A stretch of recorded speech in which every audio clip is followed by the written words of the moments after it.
Hello there everyone, and welcome back to another episode of Oldschool Runescape Explained. And in this episode we are going to be taking an in-depth look at one of RuneScape's oldest bosses, the Dagganoth Kings. Before we begin this episode, there are two things I want to talk about. Firstly, you might be an experienced player who might not be interested in an in-depth guide to the Dagganoth Kings, so I've created another video that is much more shorter than this one, which will tell you all the essentials. However, if you haven't done the Dagganoth Kings before, I would stick with this video. Secondly, I wanted to take this moment to tell you all about another video series that I am creating on this channel, but if you want to skip this part of the video and jump straight into the episode, then please feel free to use the timestamp in the top left corner of your screen. So, my name is Vizela, and my goal in RuneScape is to max in every version of the game. In Maxed, the online video series where I showcase the progress I am making towards reaching the goal of becoming maxed in every version of the game, I showcase the progress I make on each and every one of my accounts in a progress video setting, mixed with my own little take on how I want to present my accomplishments in the world of Dagganoth. Thus far I have reached the 227 total level on my main account Vizela, and most recently in the Twisted League, RuneScape's first release in the League mode format. I am well on my way to reaching the maximum total level in the free-to-play version of the game, and later on this year I will be beginning my adventures in the world of Deadman mode, which is the legacy server left over from the original release of Deadman mode back in October of 2015. Whether it's the main version of the game, or League, or Deadman modes, or all four of the Iron Man modes, I will become the first player in RuneScape to max in every version of the game. So why not check out the progress I've already made so far in the max playlist, which I provide on my channel, and catch up with all the progress I've made already into becoming the first player to max in every version of RuneScape. And so without further ado, let's begin this episode of Oldschool Runescape Explained. The Dagganoth Kings are one of the most unique bosses in the game. Unlike other bosses in Oldschool Runescape, the Dagganoth Kings are a trio who fight together to take down any of the opponents that might try to enter their lair. All three of the Dagganoth Kings are at a combat level of 303, and individually they use a unique attack style which represents the combat triangle. For example, the Dagganoth Rex attacks with melee, but is only weak to magic attacks. If you were to try and attack this guy with melee attacks, or ranged attacks, they wouldn't be able to hit on him, whereas if you were to use a magic attack, then he would be damaged greatly. Dagganoth Prime is another one of the Dagganoth Kings, but unlike the Dagganoth Rex, he attacks with magic, and is only weak to ranged. So attacking Prime with a melee attack or magic attack wouldn't be able to work, but using a ranged attack would be absolutely fine. Lastly, the Dagganoth Supreme attacks with ranged attacks, but is weak to melee. So, unlike the other kings, Supreme can only be damaged by melee attacks on him, and so magic and range attacks would be ineffective in taking him down. Each of the Dagganoth Kings' attacks and their subsequent weaknesses are representative of the combat triangle. In the combat triangle, a ranger is ineffective against an opponent who is using melee, but is very effective against an opponent who is using magic. The same works in reverse. Using magic attacks on a ranger is ineffective, but using magic attacks on an opponent who's using melee is far more effective. Using melee on an opponent who's using either ranged or magic attacks is very effective, but for some reason Dagganoth Prime, the king who uses magic attacks, cannot be damaged by melee attacks, and so can only be attacked by using the range skill.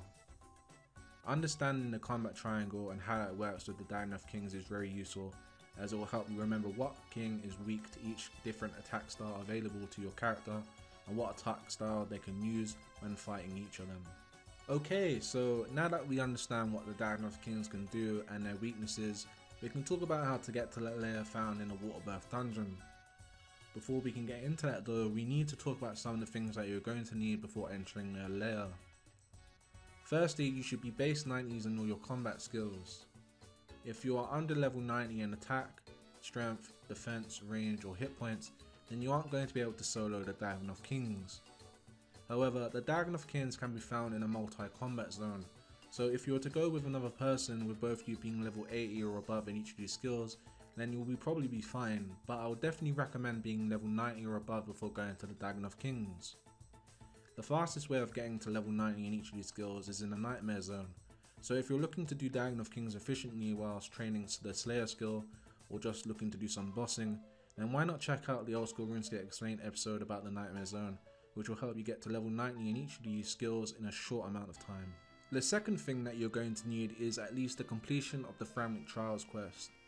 Completion of this quest will allow you to claim the pet rock from an NPC in the Framnik province, and this is used when getting to the Dagganoth Kings if you intend to fight them by yourself as a solo player. The third thing that you're going to need is a teleportation method that will get you to the Waterbirth Island. There are various ways that this can be accomplished, and we're going to go through each of them as one or more of these methods may be suitable for different type of players. So the easiest way to get to Waterbirth Island is by owning a house and moving it to Relica with an estate agent. You will need level 30 in the construction skill and 10,000 GP. If your house isn't already in Relica, then you can talk to the estate agent in Falador and ask him to move your house to Relica, where he will take 10,000 GP from you for moving your house. You can then take a house teleport tablet to teleport to your house in Relica and run from the POH portal to this dock inside the village. You can then talk to Jarvold, who will transport you to the Waterbirth Island, and from there you can run to the entrance of the dungeon. For a quick and easy way to transport to the island using Jarvold, just right click him and then click the travel option, which will let you skip all the dialogue with him. A much better way of getting to the Waterbirth Island is by teleporting there using your house, but this time making use of a portal chamber.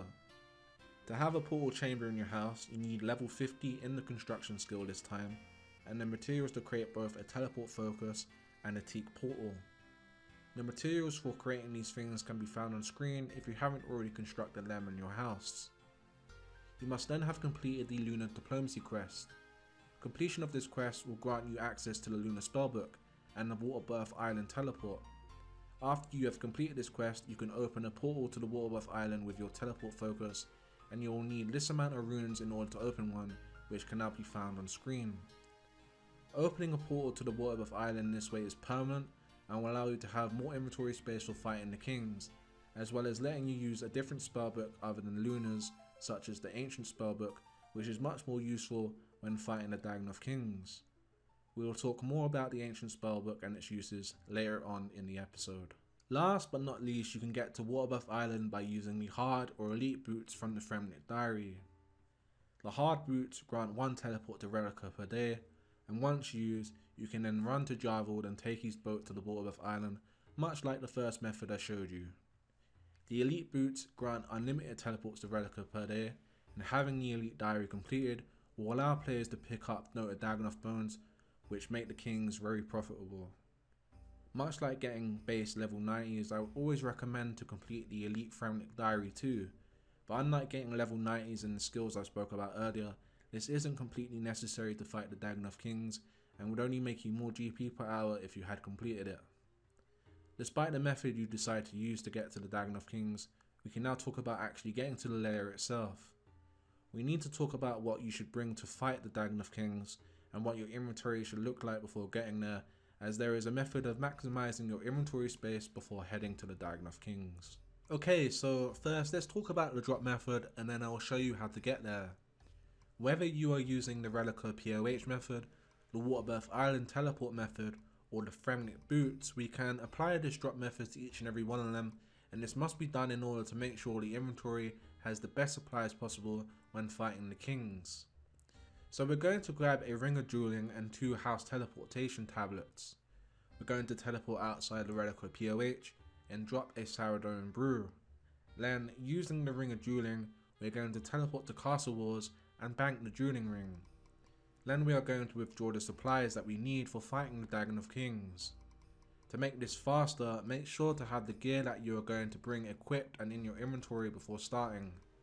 This way we can make sure the sourdough and brew doesn't despawn before we teleport back. I know we haven't covered the inventory or gear setup yet, but we are going to do that in a moment.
When you have your inventory withdrawn and set up as I am demonstrating in the video, we are going to take a sip of stamina potion.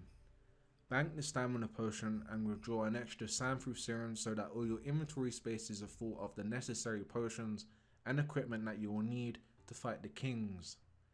Then, with our last house teleport tablet, we are going to teleport back to Relica. The inventory space that had the house teleport in should now be empty as we just used it, and so this should give you the space you need to pick up the Saradonian brew that we dropped earlier. From here we can run to Jarvold and make our way to the Dagganoth Kings. Some of you might be wondering how we are going to teleport out of the Dagganoth Kings later when our trip is finished, but don't worry, I will be covering that later in the episode.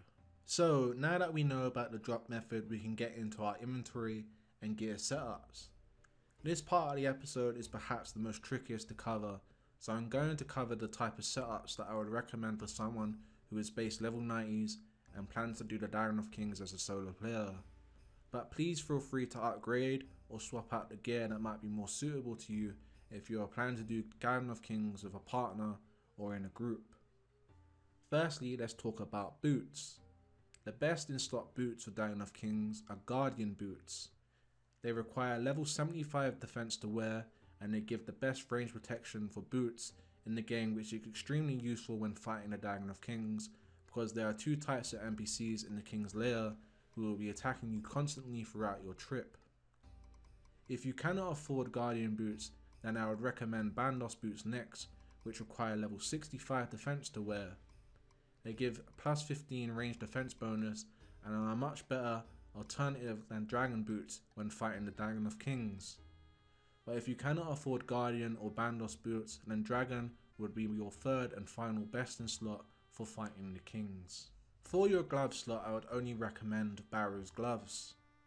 Their utility in giving bonuses for melee, range and magic, combined with their defense bonuses, makes them the only best in slot gloves for the Dagganoth Kings. If you haven't completed the recipe for Disaster Quest series to unlock the Barrow's gloves, then you probably aren't ready to fight the Dagganoth Kings anyway. For your ring slot, I would recommend the Brimstone ring. Much like Barrow's gloves, this ring gives plus 4 bonus for melee, range and magic, as well as some small defensive bonuses. If you cannot afford a Brimstone ring, then the only alternative I would recommend is an imbued Berserker ring, as it gives plus 8 strength bonus, and this is helpful in killing Dagganoth Supreme. For your shield slot, I would recommend the Dragon Defender. If you can afford the Avernic Defender, then this is clearly better than a Dragon Defender, but I'm going to assume that most people watching this episode of Oldschool Runescape Explained cannot afford the Avernic Defender. I wouldn't recommend other items for the shield slot other than the Defender. However, some like to use the Dragon Fire Shield for its defense and strength bonuses, but using either the Dragon or Avernic Defender will get your kills faster on Dagganoth Supreme, and killing each of the kings as fast as possible is the key for surviving in the lair and lasting as long as you can during a trip. For the cape slot, I would recommend a ranging cape, which can be brought from the ranging guild south of Ardoin and requires level 99 ranged. Some of you won't have level 99 range though, so we can swap out the cape for an Ava's Accumulator or Ava's Assembler with a fire cape in our inventory. We can then alternate between the Ava's Accumulator or Assembler when we are fighting Dagganoth Prime for its range bonus, and the fire cape when fighting Dagganoth Supreme for its melee bonus.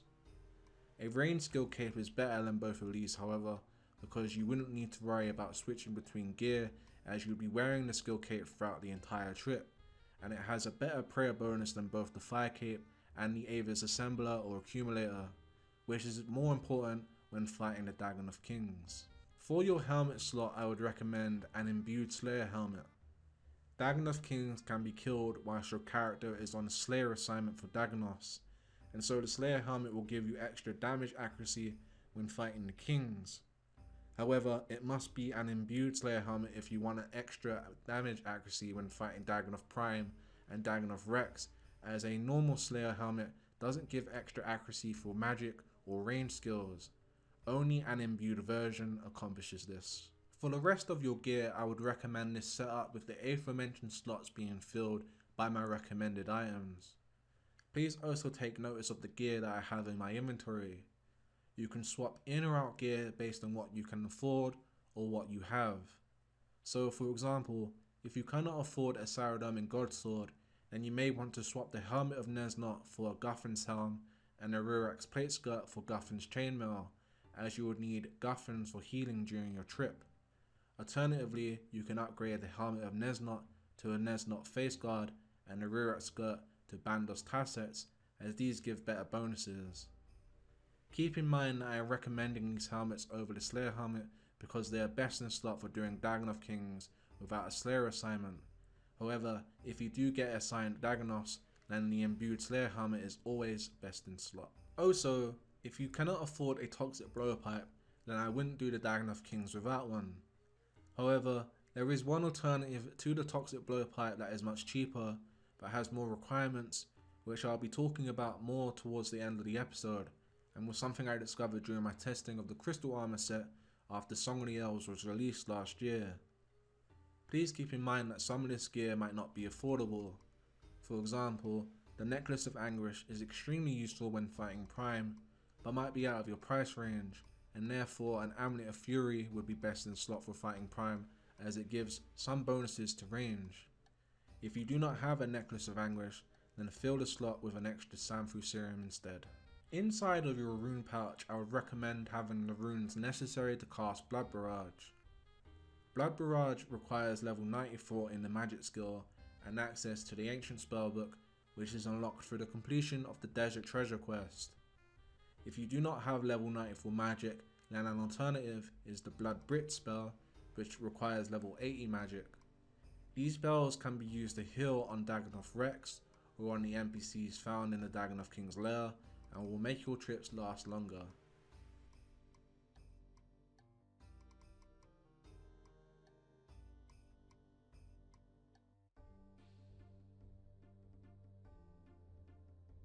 You can auto-cast either of these ancient spells with an ancient staff, but an upgrade would be the Master or Kodai ones, and the Kodai ones in particular are very useful because you can freeze Dagganoth Rex with the ice spells found on the ancient spellbook. The best in slot staff, however, will be the Sanguisti staff, as each cast from this spell gives some healing to your character. However, most players cannot afford that staff, so a cheaper alternative for fighting Dagganoth Rex would be a Trident of the Sea or Trident of the Swamp, which damage just as well as the Sanguisti staff, just without the passive healing bonus.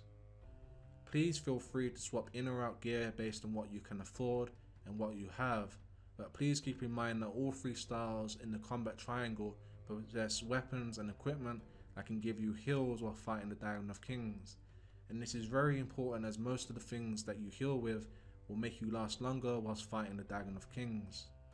The following equipment on screen can be used for healing and have been sorted into each category in the combat triangle, which I spoke earlier on in the episode. So now that we have covered our gear, inventory, teleportation methods, and so now we can actually start making our way to the Dagganoth Kings. Using one of the teleportation methods I mentioned earlier, and so long as you have done the drop method I spoke about as well, we can start making our way to Waterbirth Island. Make sure you have sipped a stamina potion prior to teleporting to the island, as we are going to be doing a lot of running.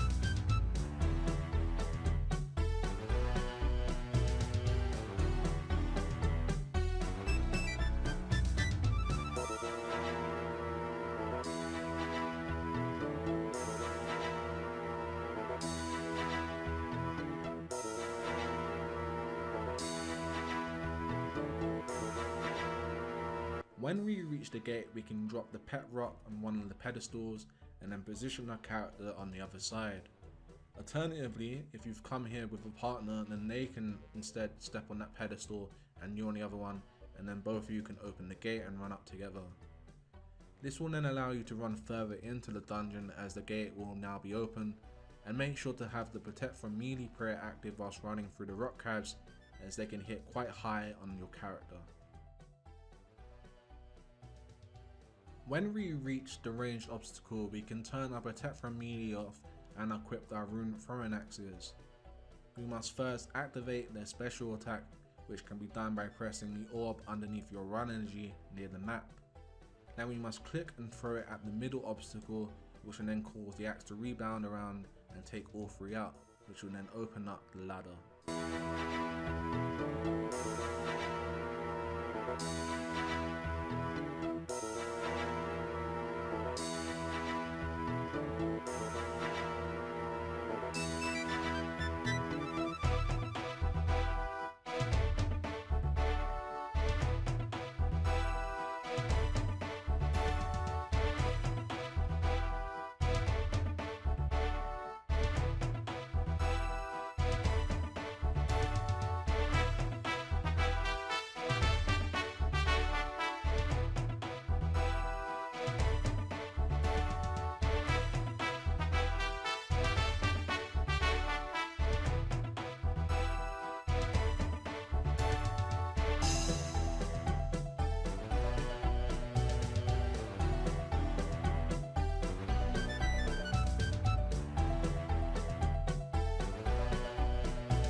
Okay, so we're nearly here, and now that we've reached this ladder, we can turn protect from missile off and run to the safe spot down below, as I am demonstrating here.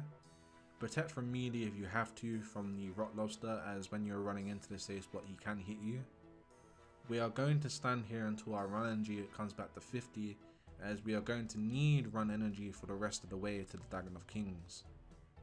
You can also lure the rock lobster as I am demonstrating here, so you can blood blitz or blood barrage back up to full health if you were damaged on the way to the safe spot.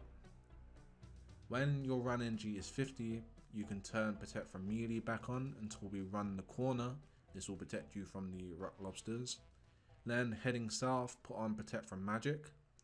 It's okay if you get hit by the ranged or melee Dagganoths, as we have blood blitz or blood barrage to heal if it becomes absolutely necessary. When we turn the next corner to head west, do not go down the ladder as we pass it. We need to get to the next safe spot so we can recover some run energy and prepare for the fight. Hop over the vines and into the safe spot. Then when you can, log back out and then log back in again, so you lose all the aggression of the Dagganoths that you lured when you were running into the safe spot, so that when we're actually entering into the Dagganoth King's lair, we don't get damaged by them. So you might have got damage from running from the rock lobster safe spot to the next safe spot, which is near the entrance to the lair. So what you can do before entering is you can get a random Dagganoth that's down there and protect the correct prayer against them. So say if you got a Dagganoth melee, protect from melee from them, and then you can just blood barrage them, kind of like how you did with the rock lobster, to get your HP back up before entering, as we're going to need that HP to be brewed up to your fullest HP before we enter in the lair, so you don't get killed by Dagganoth Prime or Dagganoth Supreme. So my friends, we have finally reached the entrance of the Dagganoth Kings. All that we have left to do is prepare for the fight. It is very important that you listen to this next part, as there is a sequence and method that we are going to be doing at the start of the fight, as all three of the Dagganoth Kings are going to be spawned at the beginning of the fight. Before we enter the Dagganoth Kings, we are going to let our run energy go back up to 50. When it's at 50, we are going to take a sip of one of our Saradomian brews, and then we are going to take a sip of a Sanfru Serum. When this is done, we are going to take a sip of Super Combat Potion and go to our prayers. If you have the Preserve prayer unlocked, then please put this on now and keep that on for the duration of the fight. then put on Protect from Magic and run to the ladder we passed earlier. At the beginning of your trip, Dagganoth Supreme might not be in a great position. You want Dagganoth Supreme to be beside the ladder with Dagganoth Rex on the other side of the dungeon. So, like in this clip on the video, if Dagganoth Supreme is not in a good position when you go down the ladder, then just go back up it, stand beside the ladder for a few seconds, and then keep checking until Dagganoth Supreme is beside the ladder and Dagganoth Rex is on the other side of the dungeon. Do not whatsoever allow all three of the kings to be attacking you at the same time or you will die, and just copy what I'm doing here on the video. Going down the ladder, the first Dagganoth King that we are going to kill is Dagganoth Supreme. Activate your Piety Prayer to get a quicker kill. The faster you kill Supreme, the better it is. Don't panic if Dagganoth Prime is attacking you at the same time as Dagganoth Supreme. Keep your Protect from Magic prayer on at all times if Dagganoth Prime is also attacking you at the same time as Dagganoth Supreme. If you go down the ladder and find Dagganoth Supreme in a good position where Dagganoth Prime is not attacking you, then activate the Protect from Missile prayer as I am demonstrating here. Keep an eye on Dagganoth Prime though, as he hits much higher than Supreme and can attack you at any time if he is close enough. When Dagganoth Supreme dies, quickly run to the safe spot I am providing on screen. You can lure Dagganoth Rex to this safe spot by tagging him with one of your magic attacks, and then quickly running back to the safe spot. Keep your Protect from Magic up at all times if Dagganoth Prime is attacking you. Killing Dagganoth Rex with your magic attacks, and then when he dies, pick up any food or loot that Rex or Supreme dropped when you killed them.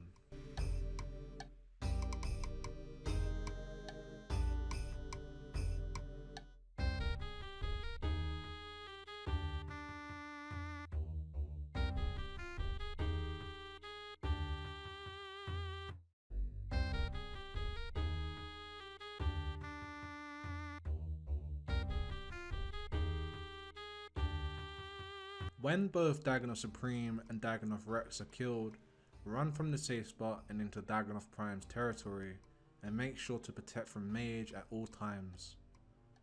All three of the Dagganoth Kings have a territory in the lair, but if you are too close to one or the others, then they can cross into each other's territory and attack you.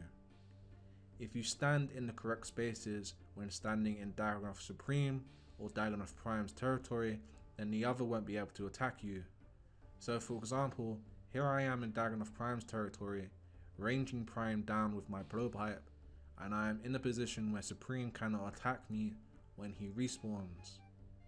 When killing Prime, it is important to make sure that he dies before Dagganoth Supreme respawns. You are only given 1 minute and 30 seconds to kill each of the Dagganoth Kings before the other respawns.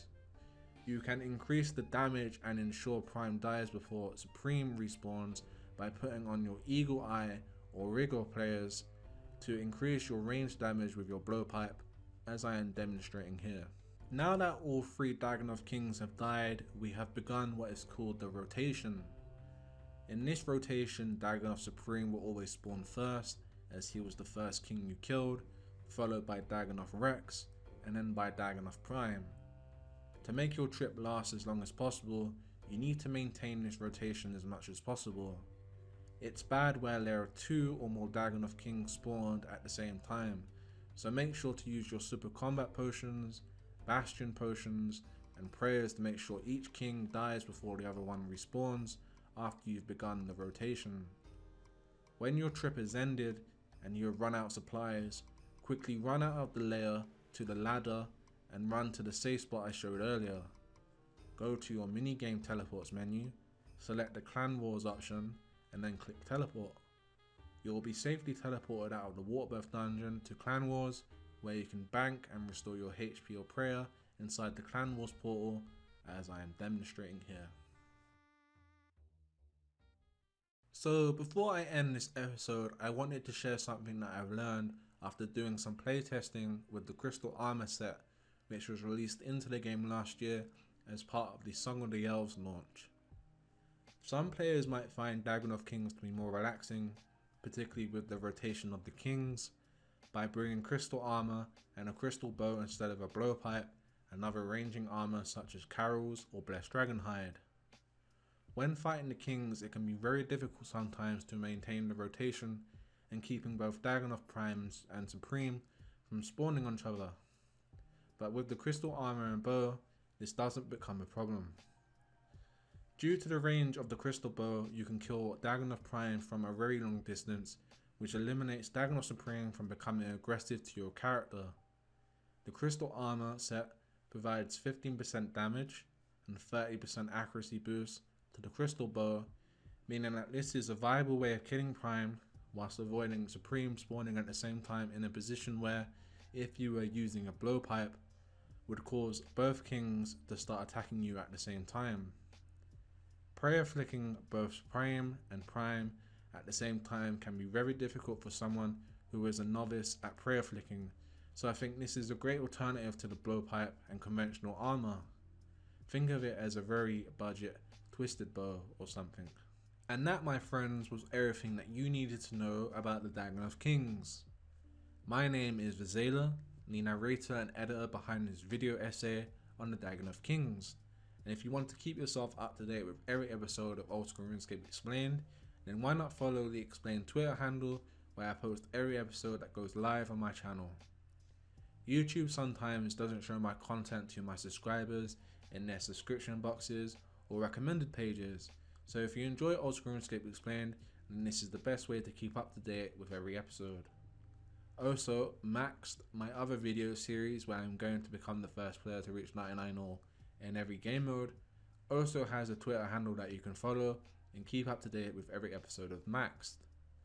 I am looking for ideas and other subjects to cover in Oldschool Runescape Explained, so if you want me to cover anything in my next episode, then please leave me a comment down below. I make sure to read every comment that is left on my channel, and I'll be sure to feature your idea in my next episode. This episode of Oldschool Runescape Explained was submitted by Quirky Chick 2 months ago on How to AFK in the Nightmare Zone episode. I'm really sorry it took a long time for it to come out, but here you go, and I hope it was worth the wait.